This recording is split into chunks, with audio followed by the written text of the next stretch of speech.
Et autour de moi, jusqu'à 9h, Hélène Rouet, bonsoir. Bonsoir Pierre. Journaliste au JDD, bonsoir Vincent Roy. Bonsoir Pierre. Journaliste et essayiste. Et bonsoir Maître Le Borgne. Bonsoir. Jean-Yves Le Borgne, avocat pénaliste au barreau de Paris. Il se trouve que dans ce procès du financement libyen de la campagne de Nicolas Sarkozy de 2007, vous défendez Éric Woerth. Donc vous êtes, j'allais dire, on va parler d'Éric Woerth, mais on va peut-être d'abord parler de Nicolas Sarkozy qui a tweeté: le droit a été appliqué, je vais maintenant préparer le procès en appel, mon énergie n'est tendue que vers le seul but de prouver mon innocence, la vérité triomphera, c'est une évidence que la vie enseigne. Voilà ce tweet de Nicolas Sarkozy qu'on reconnaît dans sa combativité légendaire, j'allais dire, en tout cas qu'on connaît depuis des années en tant qu'homme d'État. Le voilà reparti parce que ce procès en appel, Maître Le Borgne, on recommence tout. On recommence, on réanalyse tout, y compris ces 3 chefs d'inculpation où, en première instance, je parle sous votre contrôle, on n'a rien trouvé. On n'a rien trouvé sur un certain nombre de chefs de poursuite matériels. Il y a eu ces relax partiels sur la corruption, sur le financement illégal de campagne, bref, sur la réception des fonds libyens dont on a tant parlé, mais qui sont un peu l'arlésienne financière de ce dossier. Le parquet ayant fait appel de ces relax partiels, c'est la totalité de l'affaire qui va revenir devant les juges de la Cour d'appel, puisqu'en ce qui concerne le seul point de condamnation concernant Nicolas Sarkozy, qui est l'association de malfaiteurs, c'est lui qui a fait appel. La Cour d'appel aura à rejuger l'ensemble du dossier. Et pour bien préciser aux auditeurs d'Europe 1, ce n'est pas de l'acharnement, c'est juste le principe du 2e degré de juridiction. Le principe du 2e degré de juridiction, sauf dans des cas particuliers, c'est-à-dire que on aurait pu imaginer, par exemple, que le procureur qui fait appel d'une relaxe ne fasse pas appel de l'autre, de telle sorte que, comme c'est pas celui qui a été relaxé, mis hors de cause, qui va mettre en cause en appel sa propre relaxe, on peut avoir parfois, devant une cour d'appel, une partie du dossier qui est considérée comme définitivement jugée. Ça n'est pas le cas. Dans cette affaire, on reprend la totalité des choses à zéro. Alors, sur l'exécution provisoire, il était noté, donc Nicolas Sarkozy l'a dit, à l'audience, en visioconférence, il a passé presque 21 jours de cauchemar, il a utilisé ce mot de cauchemar, il a dit « j'ai attendu 70 ans pour découvrir la prison, franchement je ne pensais pas », et puis il y a cette motivation donc de la Cour d'appel. Aujourd'hui, il ne ressort ni des réquisitions du ministère public, ni de la motivation des premiers juges ayant conduit au prononcé d'une incarcération différée qu'il existerait un risque d'insuffisance de garantie de représentation. Ça veut dire en français en fait, il n'y avait pas de motif pour cette exécution provisoire. Alors, je ne veux pas rentrer dans le débat qui consisterait à poser que la liberté d'aujourd'hui... Je vous demande de traduire en français ce que disent les juges. Oui, est un désaveu de la décision du mandat de dépôt. Ce qui est clair, c'est que on a tous été stupéfaits de ce mandat de dépôt. Parce qu'aujourd'hui, on nous dit, mais les conditions ne sont pas les mêmes parce que nous parlons d'une affaire en cours qui n'est pas jugée. Mais il est bien évident qu'à partir du moment où on condamnait Nicolas Sarkozy à 5 ans de prison, il allait immédiatement faire appel et on serait immédiatement dans les conditions de ce qu'on appelle la détention provisoire. On parle de faits qui sont antérieurs à 2007, c'est-à-dire qui, à la louche, ont une 20aine d'années. Donc, la pression sur des témoins, quels témoins, et puis quelle pression qu'on n'aurait pas faite depuis 18 ans, la concertation entre les personnes. Ils ont eu 20 ans pour se concerter, c'est pas maintenant qu'ils vont le faire. Il y a eu combien d'heures d'audition devant le PNF pour Nicolas Sarkozy ? Il y a eu ça aussi. Oui, il y a eu tout ça. Et puis, vous voulez, il y avait aussi... Il y avait quelque chose dans la détention préventive que je veux signaler parce que je trouve que c'est presque ironique. On peut ordonner une mise en détention pour protéger la personne qui en est l'objet. Or là, on a tous vu qu'il y avait un souci de sécurité pour Nicolas Sarkozy dès lors qu'il était au contraire incarcéré. Hélène Rouet. Alors, Maître Le Borgne, moi j'avais une question sur l'interdiction à Nicolas Sarkozy de voir le ministre de la Justice, Gérald Darmanin. Alors, sur quelle base légale la justice utilise-t-elle cela pour empêcher donc Nicolas Sarkozy de contacter Gérald Darmanin, et plus globalement, quel regard vous portez sur cette interdiction ? Alors, il est possible, quand on place quelqu'un en liberté, de lui interdire de voir celui-ci ou de parler à celle-là. En l'espèce, la Cour a décidé qu'il ne devait pas y avoir de contact entre le garde des Sceaux et l'ancien président.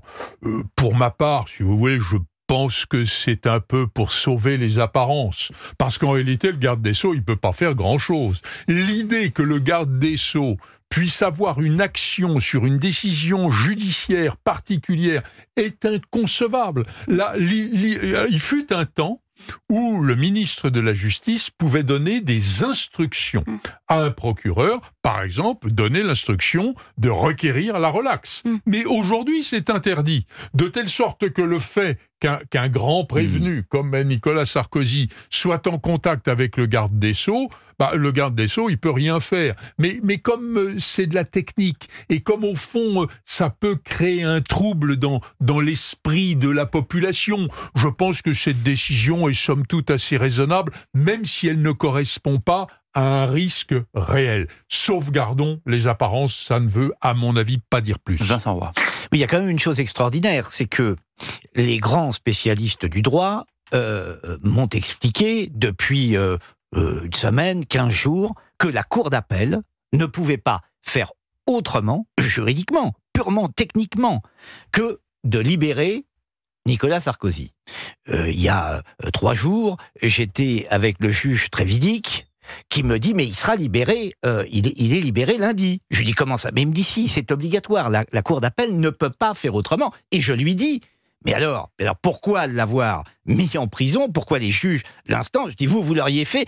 Et il me répond hors micro, ah non, je l'aurais pas fait parce que j'aurais quand même pas voulu passer pour un imbécile. Voilà sa formule. Ce qui veut dire, moi je tire le fil, ce qui veut dire que les juges du premier degré ne pouvaient pas ne pas savoir qu'il serait libéré par la Cour d'appel au bout de 15 jours à 3 semaines ou 1 mois.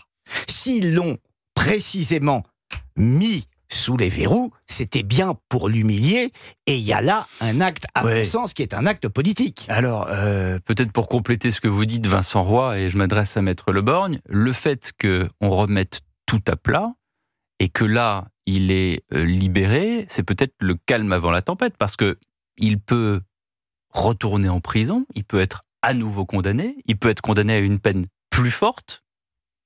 Tout peut arriver dans ce procès en appel. Il est clair que cette mise en liberté, je suis d'accord avec vos interlocuteurs divers et semble-t-il bien informés, on pensait tous... Vous craquez du off là quand même, vous citez Trévidic en dehors des studios, c'est pas très malin.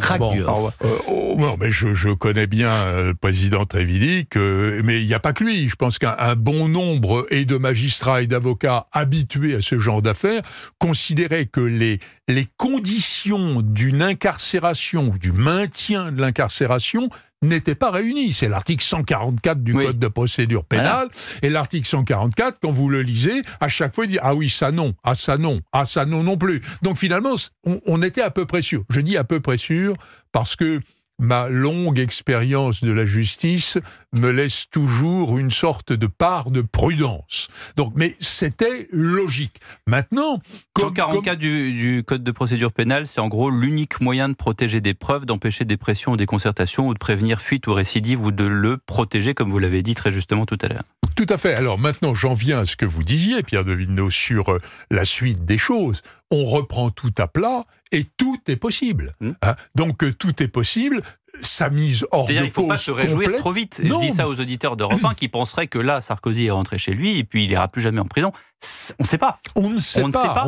Et c'est pareil pour votre client, Jean-Yves Le Borgne, qui est Éric Woerth, qui a été relaxé. C'est le seul relaxé dans toute cette affaire. Mais à partir du moment où quelqu'un fait l'objet d'un appel, que cet appel ait été inscrit par lui-même ou par le parquet contre lui, Vous citez le cas d'Éric Woerth qui est relaxé, et contre cette relaxe, il y a un appel du parquet. Oui. Il est évident que la Cour retrouve une complète liberté d'action, de jugement, d'appréciation, et que ce qui était favorable peut devenir défavorable, et que ce qui était acquis, c'est jamais acquis, mais prononcé comme principe de culpabilité, peut au contraire disparaître. Vous avez raison de souligner que cette liberté, d'ailleurs on parlait de détention provisoire, nous sommes dans une situation provisoire, en attendant la décision de la Cour d'appel, dont vous avez entièrement raison de dire, Pierre de Villeneuve, qu'on ne sait pas ce qu'elle sera. Alors, Éric Woerth, il s'y attendait, il savait qu'il y aurait un appel contre lui. Parce que là, c'est le parquet général, c'est pas le parquet national financier qui fait appel. Sincèrement, les conditions, je ne veux pas rentrer trop dans des détails techniques, mais les conditions qui ont amené à la mise hors de cause d'Éric Woerth de cette affaire me laissaient à penser que s'il y avait un appel, et je savais qu'il y en aurait un, ne serait-ce qu'en réaction à celui d'un certain nombre des prévenus, qu'il pouvait, lui, ne pas être concerné par cet aspect des choses. Et donc ça vous a étonné ? Si vous voulez, j'ai vu qu'au bout de quelques jours, parce que le parquet national... On tourne pas autour du pot, ça vous a étonné ? Non, je pense que le parquet national financier ne savait pas très très bien contre quoi il fallait faire appel ou ne pas faire appel, et que finalement, il a décidé de faire appel contre tout, comme ça au moins, je dirais, la Cour reconnaîtra les siens. Mais c'est ça la question, c'est-à-dire que, est-ce que le parquet général fait appel en...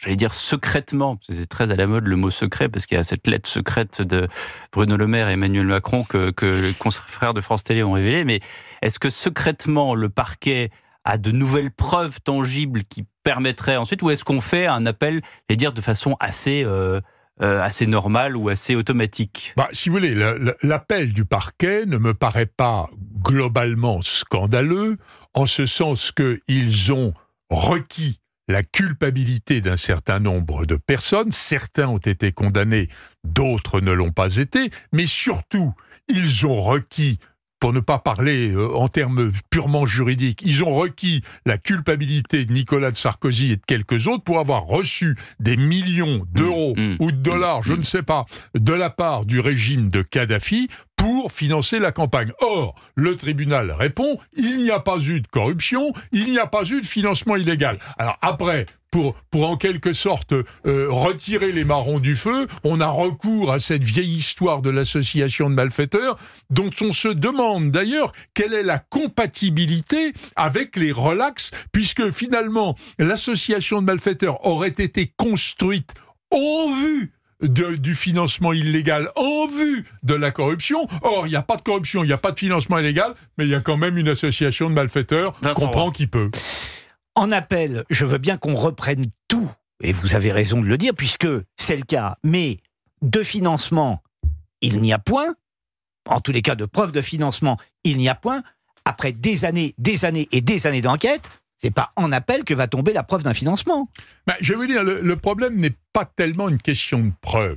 Il y a quand même dans les jugements d'ordre pénal une sorte d'intime conviction qui se fait jour en fonction des éléments du dossier. Et ce qui, pour une formation judiciaire, va être considéré comme insuffisant pourrait être au contraire considéré comme suffisant par une autre, ou inversement. C'est d'ailleurs la raison pour laquelle, avec un même dossier, vous avez une condamnation en première instance, et parfois, ce pourrait être le cas dans cette affaire, une relaxe à la Cour, parce que l'appréciation, elle est faite quand même à la lumière d'une analyse, d'une intelligence, d'une sensibilité, et peut-être, vous savez, on parle du fait que les juges ont des positions politiques. Je n'y crois qu'à moitié à ça. Parce que... je pense qu'en réalité, ils essaient d'être honnêtes et de ne pas juger en fonction d'une option politique. Mais même quand vous essayez d'être neutre,